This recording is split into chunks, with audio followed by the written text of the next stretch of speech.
Welcome back, everybody, to this episode of the Open Concept Podcast, where we are breaking down those unnecessary walls and barriers that stand in the way of greatness. Joining us today, all the way from Raleigh, North Carolina, Loren Wernette of REI Transactional. My man, good to see you again. What's going on, Brandon? Having a good day? Man, things are real good. We were talking a little bit offline. We had done this podcast we got together previously, and there was a little. You have how many kids do you have? Four kids. Yeah, and some of the kids there was little noise in the background and a little hullabaloo. Little fighting. We were chatting a little bit offline, but yeah, I know that we just actually had our second daughter, which we're very excited about. This was a little over a week ago right now, but yeah, you understand some of the challenges of running a business, growing a business, running a team, having the family at home, trying to be there and juggle stuff. And that's the reality is, and you had mentioned it, right? You can't always be everyone for everybody at every given moment of the day, my friend. Yeah, I mean, you got to take the good with the bad, and some of the best parts about working from home are you get to see your kids all the time, and some of the worst parts of working from home are you got to see your kids all the time. Yeah. I had a home office for a number of years, and it very quickly though it got absorbed by the need for more kid space and turned into a playroom, and just getting out into the office and having a place where you can go and sort of separate the two was definitely a game changer for me. But at the same time, you don't have the that ability to do the things at home that sometimes you need to do. Yeah, for sure. I mean, I worked in office full time until 2020, and then after COVID hit and I was working from home for 2 years, it was hard to imagine going back to an office. But there are certainly days where I leave the house just to focus on something because I don't have anybody coming to me asking me questions that are superfluous to what I'm trying to accomplish. Huge amount of people are being sent back to the office. A lot of the big corporations are mandating 3, 4, or even full-time return to work atmosphere and cultures, sending people back. And a lot of people, even good friends of mine that have worked for bigger corporations for a long time, over COVID moved out of town, and the work online, work remote option that was never available before simply became available, and it changed the way that a lot of people lived. And now that companies are starting to recall and relook at the efficiency and the wanting to have the team anchored back in an office space and all together, it's really messing with a lot of people's lives, and they're really reconsidering how they're gonna handle that. I'm practical to a fault, and so like if there's a reason to be in the office for some meeting, like I think go more power to you, right? Get in there, go to shake the hands, do what you need to do. But when I had my W-2, I was a project manager. I had a team in India, Brazil, and Germany, and I drove 45 minutes one way to go sit on conference calls with other countries. And it was just like, why am I here? But it was a big company, and so they just peanut buttered a policy across everybody. Some people it made sense for, and some people it didn't. And that's kind of the struggle you have with working for a large corporation, lack of individual considerations, right?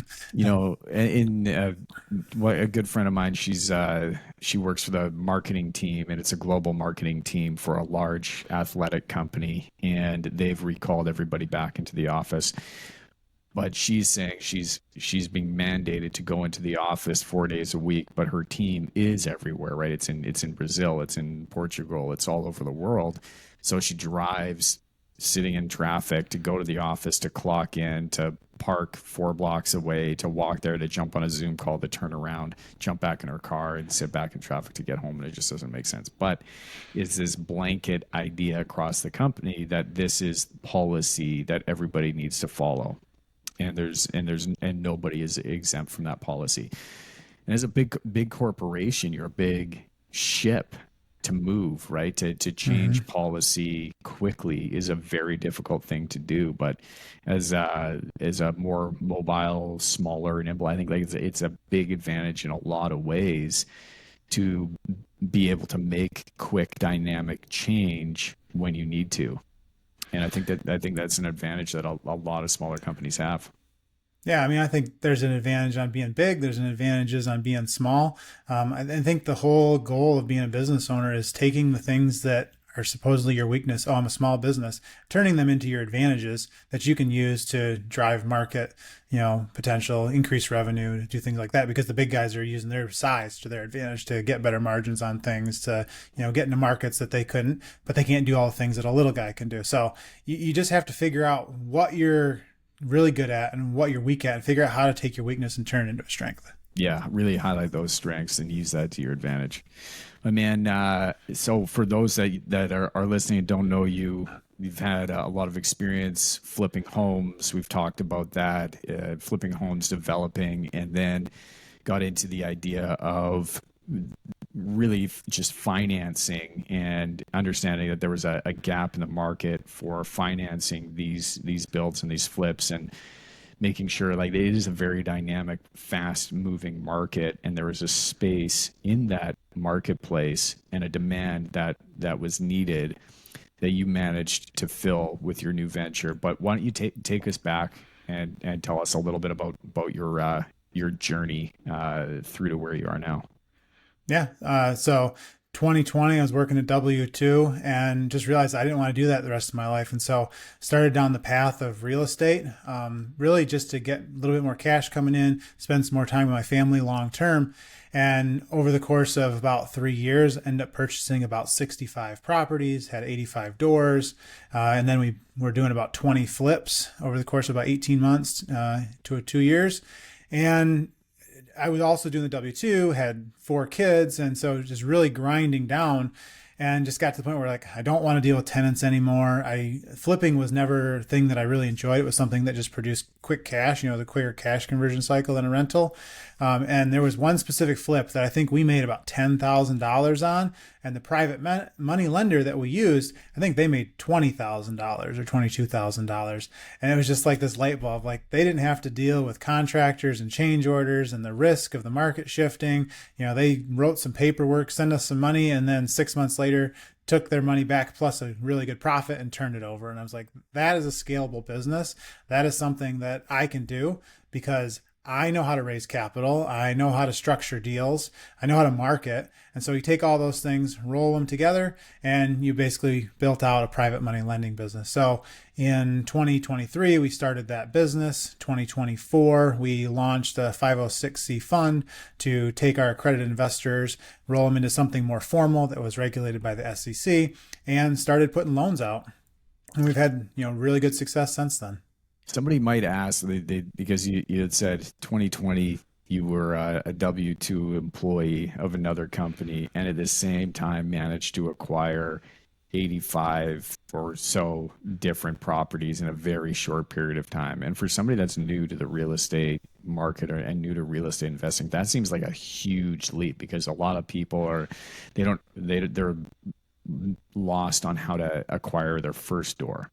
And to see somebody that went through a rapid growth period from working full time to also acquiring 80 plus doors or 80 plus units is a huge jump. Can you walk us through what was going on in your world and how you came to do that? Because it's really impressive, man.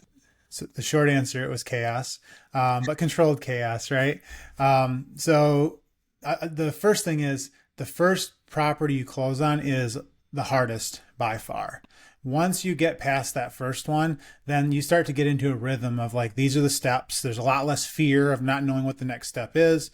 And so once you get past that first one, things flow a lot better. Then it's just identifying what are the pinch points in your business. Is it money? Is it deal flow? Is it contractors? Is it lenders to get you out, or how to sell them? Like, what's the pinch point? And then put most of your effort, like 80% of your effort, on eliminating that pinch point. And so after the first property that I closed on, my pinch point was access to capital. And so I worked really hard on that, and basically through networking and trying to identify who I knew that could access capital. And when you first start out, everyone's like, oh, I just need bank money. Well, it's a lot easier to find people that want to be in real estate, but don't want to go through the headache of dealing with the real estate, that want to lend their money. And so I ended up meeting a business partner that had a lot of people that he knew that were private lenders. And he needed somebody that could help find deals and basically build a process and system. And that's what I'm extremely good at. So I identified that pinch point, and then we just went ahead of, here's where the deal is. If it flows into this workflow, this is how it goes. Automating as much as possible, and just working that system, and then just kind of putting it on repeat over and over again. And we saw a lot of success there. Now, it wasn't like a flip the switch after you build it and the houses just flow through. I mean, I, for 3 years, was getting up at 4 a.m, working until 11 o'clock at night. You work, you try to spend some time with your family, you work on your job, you work on your business at lunchtime, before work, after work. You wake up at the middle of the night thinking about work. So it was very stressful, but you have to understand that that's always going to be short-term sacrifice to get the long-term reward that you want. And you're going to have to sacrifice someplace. And I would rather sacrifice in the short term versus having to sacrifice a little bit for a long period of time. What did your first deal look like? Because I remember we talked offline a while ago about that. It was sort of a unique position from what I remember that you were in. But what did your first deal look like that you had put together? Yeah, so when I first started, I thought I was going to get into mobile home parks. And so I was cold calling. I basically was searching, pulling up Google Maps and finding mobile home parks in North Carolina, and then using Plat Maps to figure out who the owners were, just the most manual way possible in calling people. And I called one guy, and he ended up wanting to do a ride along through the city he was in. And after that 2 or 3 hours of riding through the city, he's like, well, I'm not interested in selling my park right now, but I do have this triplex that I would be interested in selling. And we are just currently buying a big group of apartments. And so we could use a little bit of cash. So because you're just getting started out, I'm willing to seller finance this triplex to you. Basically needs $50,000 worth of work. He seller financed it to me for, it was like $100,000. I had a HELOC on my primary residence that we used for the down payment. And then I spent $50,000 renovating that and then refied that out. The nice thing was that I was able to use the HELOC, which, a lot of people don't have access to, but we had bought our house in 2017. And then when COVID hit, housing prices in North Carolina skyrocketed. And so I was able to get that. And then he lent me the money, seller financed the house to me for a year for 5% interest. So I was really able to get my feet underneath me. And that currently is the only rental property I still hold. So when you were saying seller financing, for those that aren't familiar, because this is a conversation has come up, and a lot of people, they are familiar with seller financing, but you had agreed upon a sell price for the property, but they were going to finance you a year out, so you're going to be making payments to them with interest at a probably a better rate than the bank was going to give you anyways, but that money was going to go directly to him versus the bank. And then after a year of renovations, after it appreciated, you would take out a loan against that, pay out the balance owing to the owner at the agreed upon payment price, and then you would hold the remaining balance of the equity that had increased over the course of the year, plus the improvements and repairs that you would put the sweat equity into. Yeah, that's 100% right. And the benefit to the seller is, let's say that I stop paying and I go into default, he can take the property right back with all the renovations and improvements that I've made. And there was a deed in lieu of foreclosure clause in there that we wouldn't have to go through the foreclosure process. He just takes it right back over. So it was a win-win for both of us. I think the other piece that was important for me was he was an active investor in that market. And as part of the deal, because he wanted the property to succeed. He provided me a list of contractors, introduced me to a lot of contractors, would look at the property because it was about 45 minutes from my house when he was up there to tell me how things were going, and really operated as a mentor on that first deal. Now looking back at the financials, it was by no means a grand slam. It was, maybe a base hit. And I probably wouldn't structure it the same way today as I did then. But when you're just getting started, you're not looking for a grand slam. You're just looking to get in the game. Yeah, you just And want to play. yeah, you just want to play. And if that's a break even or even to lose, maybe just a little bit, you never want to lose money, but just break even is the goal, because you're going to learn so much from the experience that it's going to be enormously valuable as you go to your second deal, third deal, fourth deal. And I know a lot of people with no real estate, and I know a lot of people with lots of real estate, but I know very few people with one piece of real estate. So Yeah, absolutely. It's when in down in the States, seller financing is more of there's more of an opportunity for seller financing down in the States, I find, than here in Canada, or I shouldn't say here in Canada, but here in the Vancouver area in British Columbia where we are, because housing prices are so expensive that there's not a huge upside for somebody to do the seller financing unless you've really found that very target unicorn person that's in a very unique circumstance that wants to go down that route.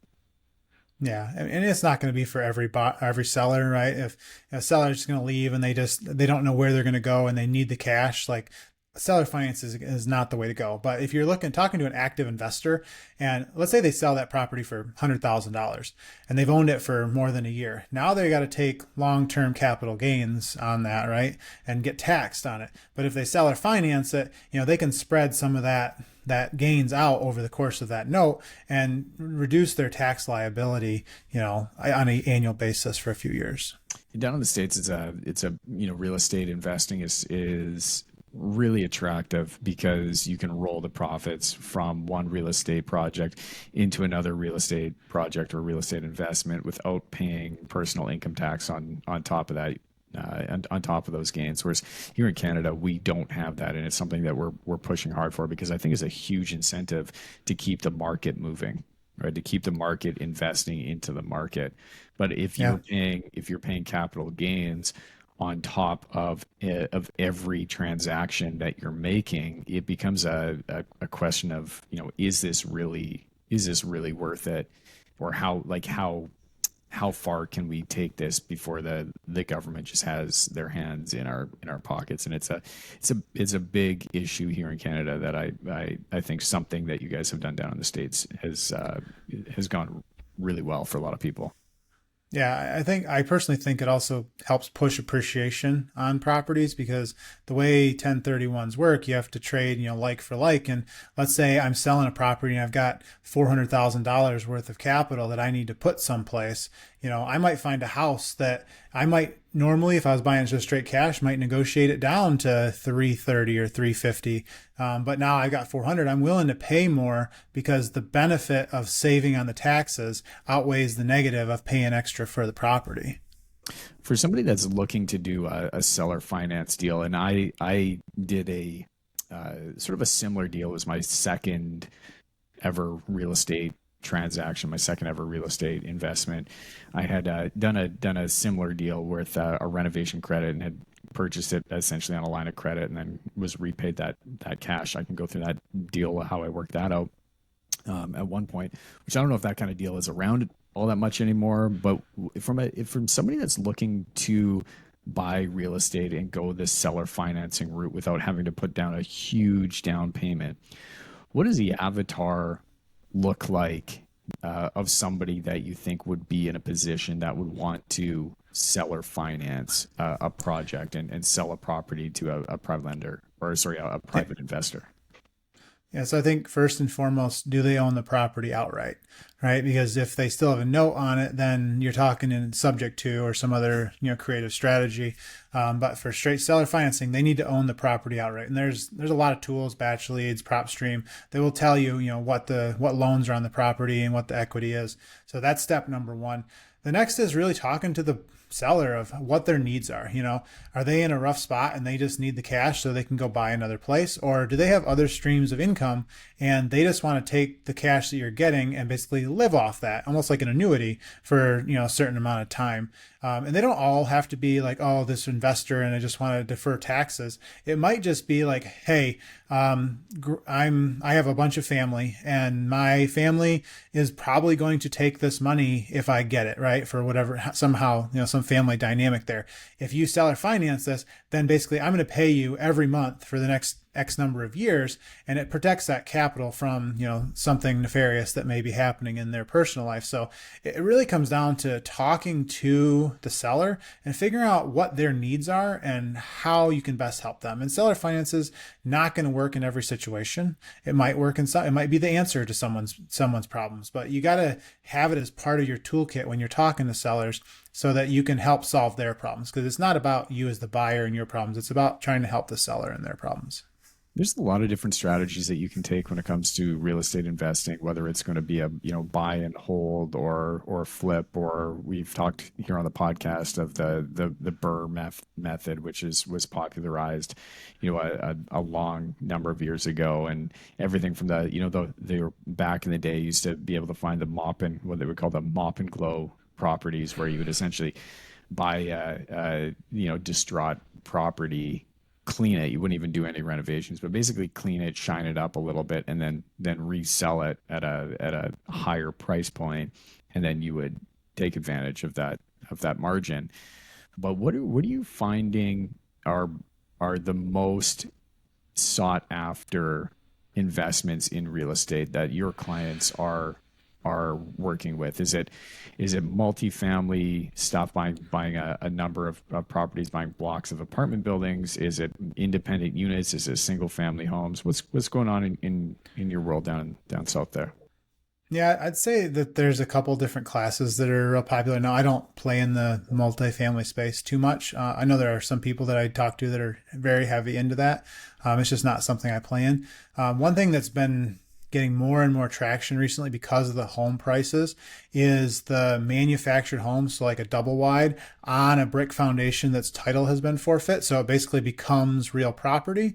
And those have become extremely popular because in the Raleigh area, like my home itself has doubled in the last 6 years and 7 years in value, and a lot of new families are just priced out of the market, and so you have to go farther and farther out. And with all the jobs being like in the Raleigh, maybe you have to drive an hour to get there, and even an hour out, a 3.2 might be worth almost $300,000. And so finding these double wides that you can get 3.2s on land, for in the 200 or less range in some cases, those have been extremely attractive not only to buyers but also to investors to pick up as rental properties. And additionally, the people that know how to do it, if they can source land that will perk or will do the things they need to put a new manufactured home on, there's a strong movement of investors that are either moving brand new double wides onto the property and then selling them outright, or moving them onto the property and then seller financing them to individuals that want to own their own property, and then they don't have to be a landlord. In addition to that, flipping's always popular in this area. So, 3.2 brick ranch built in the 1970s is a solid place to start. If you want to do 3.2, for those that are listening, you're talking about like three bedrooms. 3 bedroom. Yeah. Yeah. 3 bedroom, 2 bath. And those are houses usually gonna be 1,800 square feet. Just nice little starter homes, right? And if it's built in the 70s, those are solid houses. And there's a ton of those in this area, red brick houses. And then the area is growing so fast, the inventory can't keep up. I work with a lot of developers and new builders who are building spec homes all over the place. And so those are kind of the 4 big areas that I talk to investors and see people working in. But the nice thing about real estate is, just about every meetup you go to, there is 17 different strategies that's going on, and all of them are working to some degree or another. It's just a matter of what you want to do, how you want to run your business, and how you're set up. Are you involved in wholesaling? So I have done some wholesaling, but haven't done it in a little bit. My business does double close funding for wholesalers, which has been under attack by NC legislation recently. Oh, really? But Yeah, so there's a bill, what is it, 797, I think, where basically they're trying to say that wholesaling is need to be a licensed realtor to wholesale. They're also trying to put laws in place that if a seller, you get it under contract, the seller can back out within 30 days and keep all the due diligence money, no questions asked from the buyer. And it basically will some of the edits I've seen on the recent revision because it passed the House, but it's in committee with the Senate. Some of the recent revisions basically call out no double closing. There's a lot of things that basically is going to shut down wholesaling in the state of North Carolina, but currently in committee. So we'll see where that all falls out here in the next few weeks. Last edits I saw were last week, so it's still ongoing Yeah, process. there's a lot of I mean here in Canada too. I mean you can't to sell as a realtor to sell a property and as the official real estate agent and sell the property as well, buy and sell the property. You can't take advantage of on both sides. They implemented that. I don't even know how many years ago. I had a good friend of mine that was it's a realtor, and he was on here. We didn't even get into it, but that was a big part of it. For those that are listening that aren't familiar with wholesaling, because it's a term that gets thrown around a lot. I know there's a lot of people that are interested in that. Can you define the wholesaling process in a simple way that people can understand? Sure. So, a wholesaler is essentially a marketer. Their job is to go out and find sellers that have a need. Maybe they don't want to put their house up on the MLS with the realtor, or they're embarrassed of it, or they need to get out of it quickly. And so they offer a price that they think that they can take that house and sell it to somebody else. So let's say that they're in a house, they know that they have an investor that will pay $100,000 for the house. They will offer that seller maybe $80,000, and then they go ahead and sell the contract to the real estate investor and keep the spread in the middle. So $20,000 fee. I think average assignment fee is like $15,000 across the industry.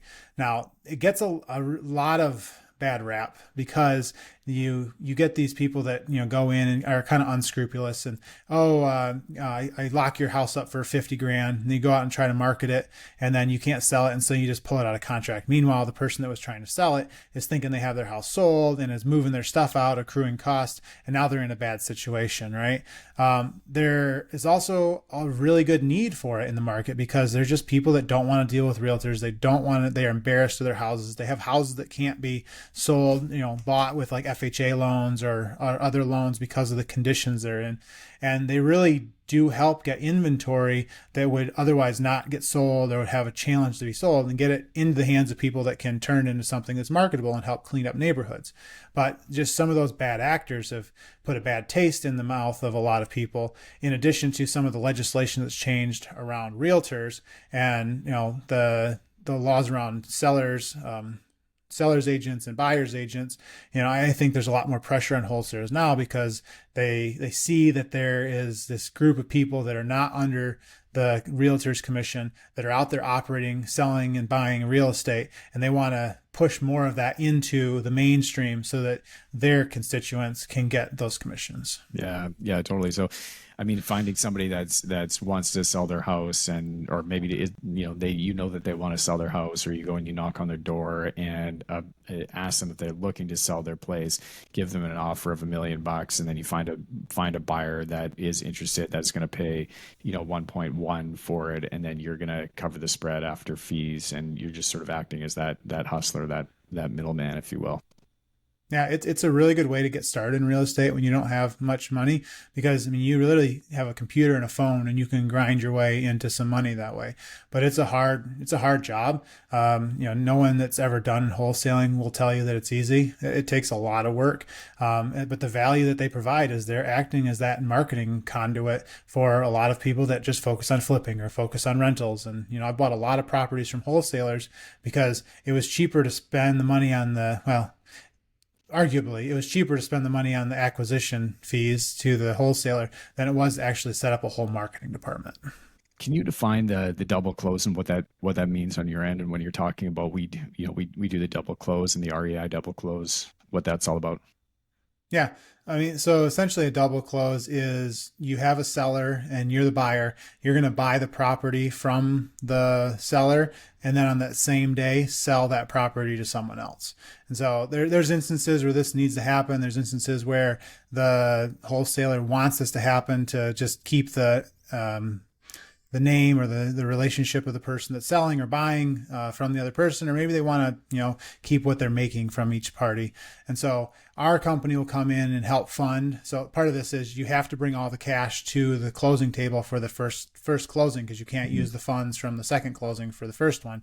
And so our company will come in, bring the funds for the first closing, and then basically we get paid out during the closing process of the second one. So usually that day or the next day.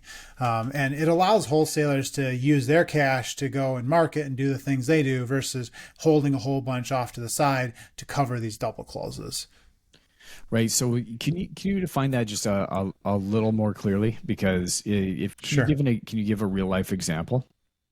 Sure.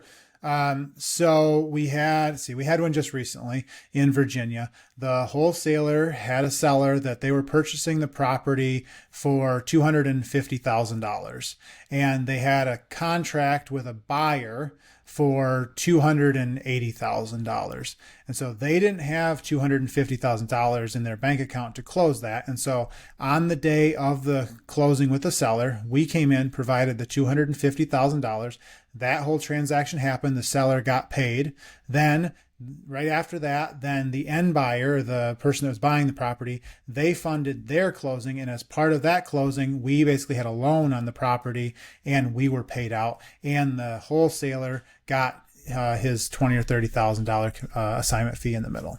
Yeah, so I think that's great because it's a really unique way for people that want to get into the real estate industry but don't have a huge amount of cash down. And that's one of the challenges here that people have is because real estate is so expensive. I mean, any house here that we're not talking in our area, we're not talking homes that are 250 or 300 grand, right? Like a tear down house is going to be 1.3 million where we live. Like it's bananas. So to have that kind of capital to do that where you are and is fairly unique geographically to where you are and certainly to other areas in the states and probably a number of areas in eastern Canada that I haven't really spent a lot of time in.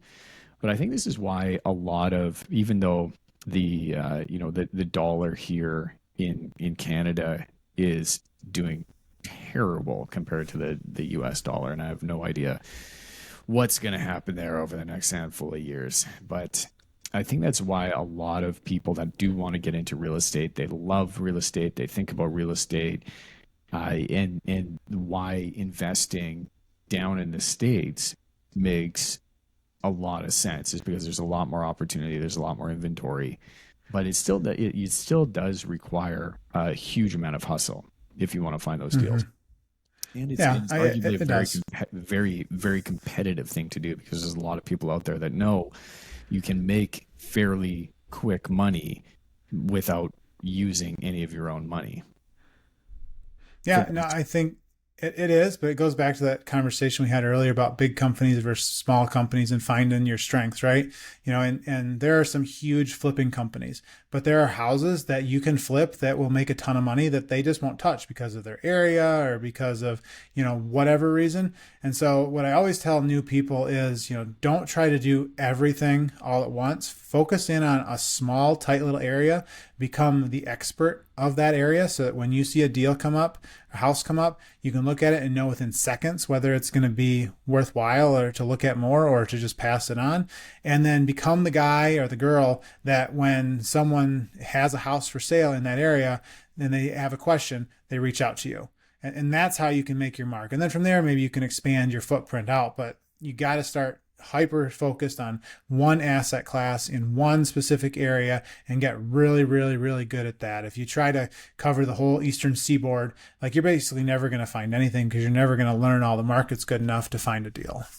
Yeah, I mean, we're been asked to do another. We've done a few home renovation television shows here in the Vancouver area, and we were asked. There's a production company from the States. They're flying in from LA, and they reached out to us because they wanted to run this renovation, reality TV show.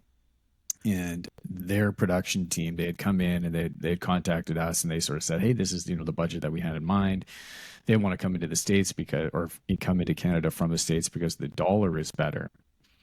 But where they have been focusing their home renovation TV shows in down in the States, when they come to Vancouver, they completely misunderstood the market because they have no idea. They're getting these budgets that they think are great for $85,000 to renovate the home, and they've sent over their wish list of of things that they want to have completed on the show: the kitchen, the bathroom, the main floor, the flooring, a little touch up in the laundry room, and that renovation is $250,000 here in Yeah. in the Vancouver area. And so that was just understanding, and my point being here is understanding your market before making a huge commitment. Going deep, deep, deep versus wide, wide, wide is a massive strategy that I think cannot be overlooked when you're talking about real estate development and construction, because the variable costs in our world, they change so much depending on where you are.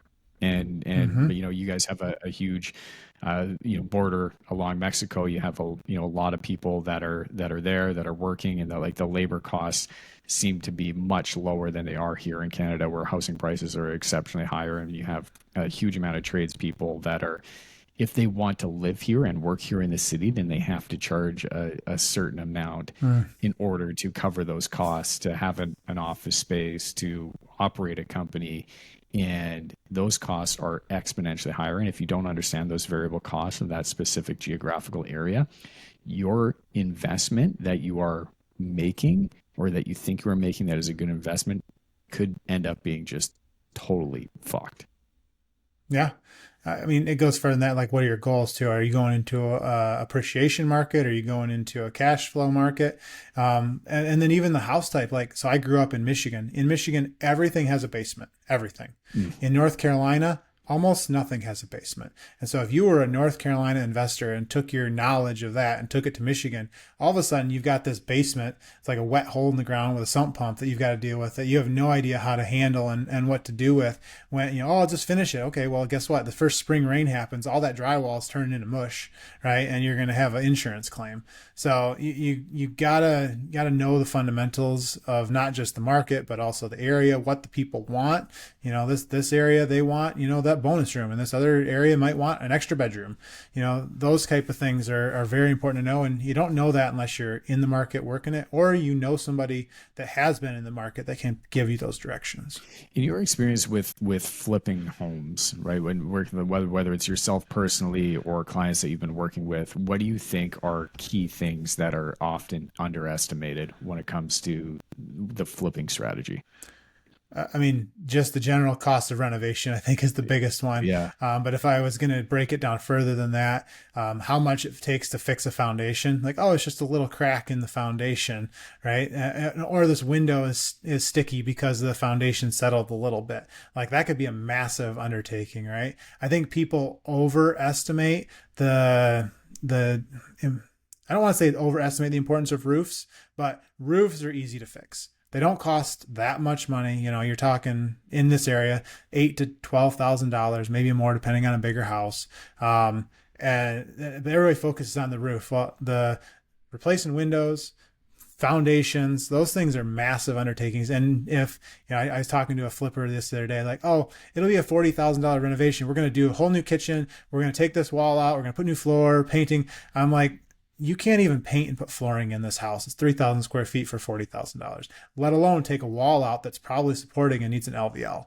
And so just understanding the cost of renovation and then timelines, like every project I've ever heard from it's a 4-month project. Probably not on a first one, right? And the cost of the time that it takes you to do a renovation, that's dollars out of your pocket every single day from people like me that are lending money out. Figure out what your per diem is, and that's burn every day that it takes longer. Another $100, $200 out of your profit margin. Yeah, I also think markets they change very quickly, and a lot of people, whether you're looking at a macro geopolitical chaos that's happening or whatever that may be, but there's in 2020, like you said, there was a global pandemic that nobody, I don't even want to talk about that anymore because it's like but it was a thing. It's going to go down in Yeah. history books. Is this? I don't know how they're going to write about it. I don't know in 10 years when or whatever when my daughter's in high school and she learns about this thing called COVID, what they're going to tell her and what they're going to teach her and what happened and what's going to end up in those textbooks. But it was a thing. It happened and it changed the world. It changed the real estate market very, very quickly in a lot of ways, for better or for worse for a lot of people, depending on where you were in those in that situation and where you were in your journey of real estate. But for a lot of people, like you said, housing prices at that point went way, way, way up where you were. They certainly Hmm. did where we were. And so after that, people had this idea that they wanted to go and buy a home, and all of a sudden that gap between the possibility of buying a first time primary residence was out of reach just simply because they needed a huge amount of money because the housing value or the housing price went up. And my point being here is the other thing that I think people really need to consider is the risk of that property potentially not selling, because if Hmm. they're renovating it, they're getting ready to put it on market, you still need a buyer that is willing to pay what you are hoping you are going to get for it. So there is a massive amount of risk. Well, I shouldn't say massive amount of risk. You're probably going to look at that, but there is certainly a level of risk that needs to be considered. If you're assuming you're going to renovate this home, flip it, within 30 days of after putting it on the market, but it sits for 90 days, 120 days, or plus, that's going to absolutely destroy your entire investment and waste the last 8 to 12 months of your life. Yeah. I mean, you got to have a backup plan. You got to run your numbers conservatively. And, another big mistake a lot of people make in the beginning is they run all their numbers. They do their calculations before they buy the property. Best case scenario, I'm going to make $60,000, right? And you really need to be running those like worst case scenario. And, okay, I'm going to make $20,000. Is that acceptable or not? And then if you sell it and you make 40, great. But it's certainly better than thinking you're going to make 60 and then making 20, or worse, losing money or breaking even. And those are just experiences that lead to better results and lower risk. And there's an inverse correlation between the amount of experience you have and the amount of risk that you take.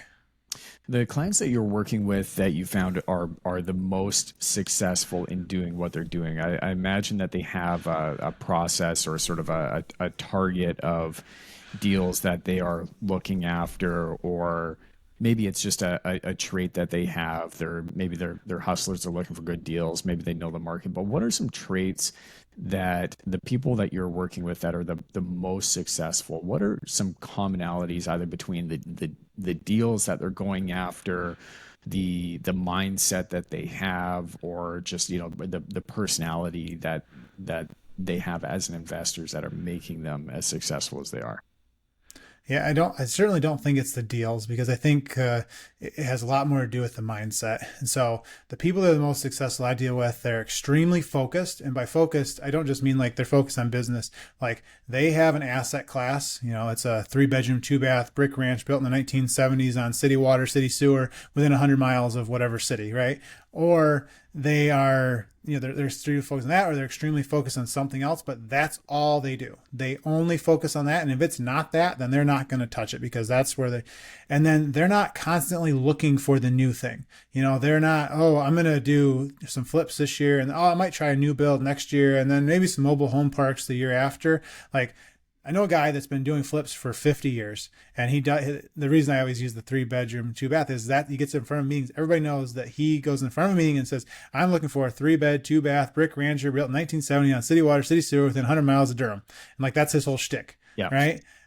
But extremely focused. That's what he wants. He's not looking at multifamily. He's not looking at manufactured homes. That's what he does. And so, A is to be super focused on what you're good at and just keep doing it to the point of boredom. Like when you first start doing anything, it's exciting and new and you're learning and stuff. And then most people start getting away from that when they start getting bored because they've done it over and over again. And that's when they start getting problems because you got to go through that learning curve over and over again. And the people that are okay being bored, like I found what works and I'm just going to grind out 12 of these a year. There's no difference. They get the same paint. They get the same everything every time.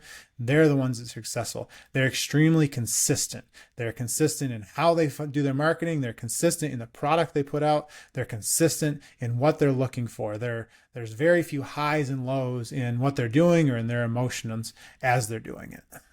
Yeah, I think that goes with really any business, because I think that you can define a very focused business owner that has one specific avatar that serves that client base very, very well. It knows what they're looking for. Their marketing is going to be directed specifically for that avatar, whether it's a house or a specific type of client that you're after, and you know how you're going to service them. You understand the language, you understand the nuances that come around. You understand how you can really start to eliminate risk and Mm-hmm. build that framework out and that ability to say no, because that woman in the red dress scenario comes up so often, especially as entrepreneurs and business owners. And I mean, anybody, you get bored, right? That sense of boredom. But as entrepreneurs, you think you're wired to look for opportunity and look for something new and kind of exciting and to sink your teeth into, because we do get bored, right? Doing the Mm-hmm. same thing over and over again is boring. And why do you want to wake up every day to do the same thing over and over again? But making, and I think looking for new opportunities is great, but you really need to have a defined framework for what you're going to say yes to and what you're going to say no to. And we take on different types of construction projects all the time, right? We do some commercial projects, we build some new homes, we do some renovations, and we know, like, we've had to really define 80% of our efforts are going to be focused on, like, I'll take the commercial side, for example.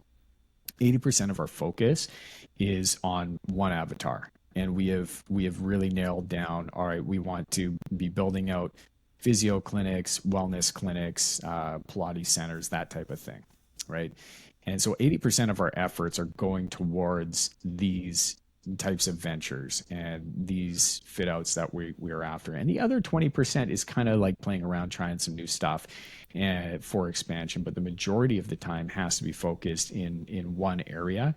Otherwise, you're just going to find yourself in this very complex state of chaos that is very, very difficult to scale. And you can't scale chaos.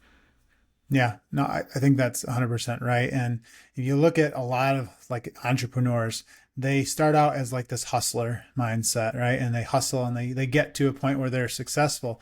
But the mentality of being a hustler doesn't get you to the next level. And so you almost have to have this whole mental shift where what got you to where you are today is not what's going to get you to the next level, and have to figure out how to make that shift into something else. And that's where a lot of people get stuck because they just can't get out of the hustle of that's always about the next deal. And you're not really a business owner at that point, right? You're an entrepreneur, you're being controlled by your business. You're just going day to day, trying to make enough money to keep things afloat versus building something scalable that eventually maybe you could step out of. And most people won't make that transition. Yeah, I think too. You mentioned, and you have four kids. And did you mention to me previously that you homeschooled the kids too? Kids are We do. homeschooled.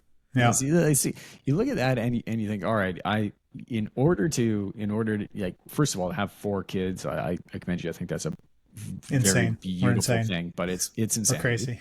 It's insanity. And then to homeschool as well, which I also think is a beautiful thing and an opportunity that so many people don't have, and it's simply because they don't have the time or the resources to make that happen.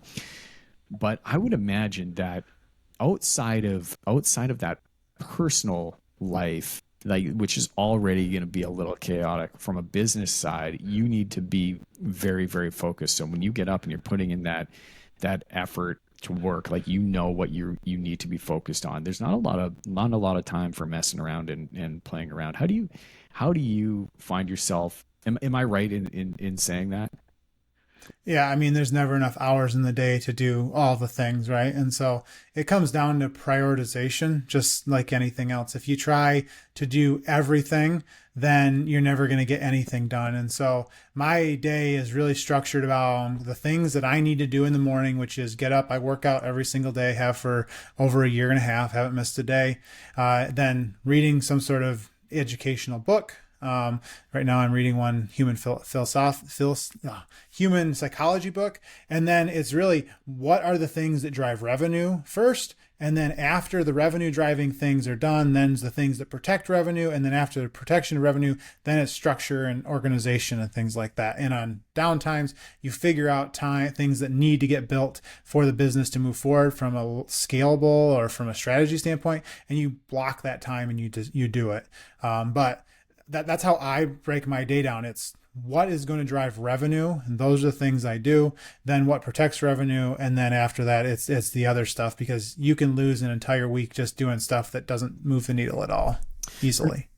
Yeah, I understand. Like my day, yeah, very similar to yours, right? Is wake up. It's very structured, and it has to be. Otherwise, I just find it's a personality trait. Will get off topic, and I'll focus on things that'll pop up, and I'll take care of this when I know I really shouldn't be. So if I don't have it in my calendar and structured in a way that I know I can focus on, and this is the time that I've dedicated to do it, I will go off track from my day. So having a very structured day that is repeatable, like the same tasks on the same day, I know that that's what's coming up that day. I generally know what I'm going to eat. I bring my lunch to work pretty well every day. I eat the same thing. It's just easy. I know what I'm Mm-hmm. making. I know what I need. I'm gonna make eggs and chicken and whatever else that it is, and just kind of keep that very simple, because that's less of a priority in my life is extravagant random food. I just need it for fuel. I know what works. I know my You macronutrients. get decision fatigue too, right? We make so many decisions throughout the day that if I have to, choose like which shirt I'm going to wear, what I'm going to eat, like it's just more decisions you have to make. And I would rather make my decisions based on things that are going to help my family or drive my business, not, what we're going to have for dinner. So, I love that. Yeah, decision fatigue is a huge thing, and if you can eliminate the amount of decisions that you have to make throughout a day, it's going to give you the space that you need to make really thoughtful decisions and impactful decisions on the priorities that are going to move the needle the most. yeah. What would you tell somebody if they're looking to get into developing their framework for their investment, right? Finding that framework of what they were looking for. In your case, the 3 bed, two bath, Mm-hmm. red brick home, 100 miles out from Durham. Like this is that box. He's obviously this person that you were talking about has obviously found over time and through repetition a system that works, and something that works really well for them. But for somebody that is new to the space and is Mm-hmm. looking at, all right, I really want to get into real estate investing. I don't know where to start, and I want to start building this framework, and I want to start looking for deals around this framework. Where would you tell them to start, or what advice would you give them when they're starting to build out their deal box? So I think the first step is, where do you want to work in? And I think an easy example for people in the States is like, where are you living? Because you know that area the best. Like look local and start there. Now, if I have, $100,000 and I live in Vancouver or some, California, like maybe you want to look in another market, but you need to first decide what market you want to look at. And then once you figure out the market, then just go backwards into it. What are the popular homes there? What is needed? What's selling fast when it hits the market? And kind of backtrack into what the market's looking for, and then kind of just make a decision, because you're still going to find several options. I think you just have to pick something and know that maybe the first thing you pick is not going to be the thing you end up with. And maybe it is, but you're going to have to do some trial and error. But you can, take a lot of that out just by working backwards from what market you want to work in, what you are interested in, what is selling, what the market's looking for right there, and then make a decision. And then once you make a decision, like don't jump off that decision in 6 weeks if you can't find something. Like give it a 6 months to a year to try to figure out how to do it and learn it, because it's going to take a while to learn the market, to learn the asset, to know the players, to do all those things. And if you're constantly changing what the strategy is, what the framework is every 6 weeks, you're never going to get anywhere. You're never going to get any data behind you to back it up. So you got to get in the repetitions and take Yeah. note of that and review it. You're just in that constant learning curve over and over and over again. And you'll become, semi fluid in a bunch of different things, but not enough expertise to actually make an impact into what you're trying to accomplish. When you sat down and you were looking at building out this business, I mean, I think if you're looking to get into real estate as an investor, there's some key people that you're going to need and you should have in your pocket, whether that's going to be, a good realtor, a good lawyer, a good contractor, a good builder, like building that team around you. But as when you're developing this business of lending, and you are looking to establish the business that you've built and grown at this point, who are the key people that you needed around you and really on that team to make a company like that successful? I mean, with lending, probably the first and foremost is your legal team, right? And not only because we have a fund, so create fund documents, but also legal documents. Also, knowing some people that are already doing lending in that space that can walk you through a few things. Those are big things. And then the next step is, if you're not using your own capital, like who are you going to get capital from, and how are you going to structure that? And so I think too many people, when they're starting out on something, they think, okay, I need to put, this whole list of team members together. And I've seen real estate investors do this too. Like, okay, I need a realtor, I need a contractor, I need a lawyer, and I go out and they talk to all these people, and they don't have a deal yet. And those people don't give them the time of day because they don't have a deal. And so it always looks, after you've seen someone that has a business that's established, like, oh, they just have this whole team and I need to go get that team. What you didn't see was the 3 to 5 years of stumbling through things of, okay, I need this vendor now. And so I go out and I search through 3, 4 vendors, and then, okay, now I need this thing. And then I go and search 3, 4 vendors. And that's a constant iterative process, because, we use attorneys now that we didn't use at the beginning. And, we've had attorneys in the middle that we've used, and we've had other vendors that we use now that we don't use at the beginning. And like I probably are interviewing a different vendor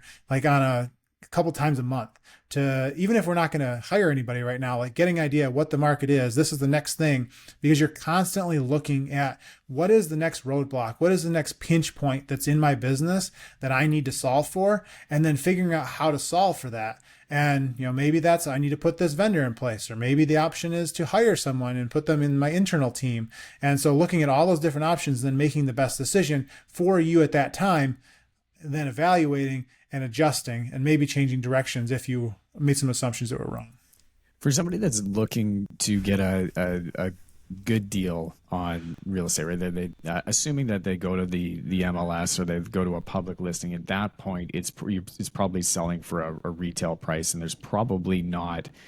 Maybe there's some room for negotiation. I don't know, but I assume that like a lot of these deals are maybe off market deals, and I've heard that, right? You want to go and you want to find some sort of off market deal and find somebody that hasn't listed it yet, and maybe you can negotiate with them before it goes to multiple bids and et cetera. Mm-hmm. But is that this sort of the same down in the States? And what would you tell somebody how would they find some good resources to find a good off market properties? Is it talking to people? Is it going and knocking on doors? Is it cold calling, connecting with brokers and other people, and sort of just as simple as building that network of people that are also aligned in it? Or what sort of tips would you give them to find really those unicorn properties, if you will? Yeah, so I'm gonna answer your question with another question, Sure. and then I'll get into it. So, if I have a 2025 Case IH tractor with dualies, and I'll sell that to you for $100,000, is that a good deal, and will you buy it? I would have to check and probably compare that to some of the other vehicles out there, I suppose. and somebody that knows tractors would know that that's a $500,000 tractor and would have said yes immediately.